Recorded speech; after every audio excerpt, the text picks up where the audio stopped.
I want to read to you a statement that was put out a couple hours ago by Governor Scott Walker ahead of President Xi Jinping's state visit to the United States next month. Governor Walker wrote, Americans are struggling to cope with the fall in today's markets, driven in part by China's slowing economy and the fact that they actively manipulate their economy.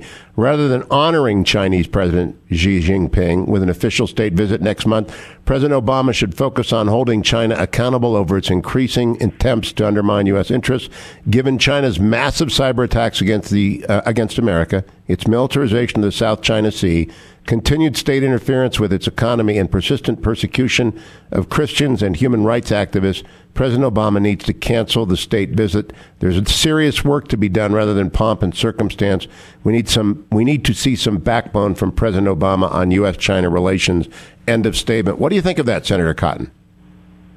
Hugh, I agree with what Governor Walker said. I've been mystified as to why President Obama invited Xi Jinping to the United States. China is an adversary in many ways, as Governor Walker said in his statement.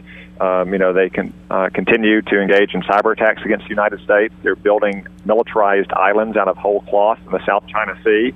They've manipulated their currency to promote their own economy to the detriment of ours. They're oppressing Christians at alarming new levels. And I think Governor Walker even mentioned the New York Times scoop from last week about running, undeclared Chinese agents in the United States, trying to intimidate and harass Chinese Americans into returning to the mainland. So I think we should be inviting more of our allies and our would-be allies from the region to the United States for state visits. I was just in East Asia for 10 days, actually, South Korea, Japan, and Taiwan, and I went in part because so many countries in East and Southeast Asia are looking for more American leadership and engagement to stand up to the alarming and aggressive moves that China has been making in the region.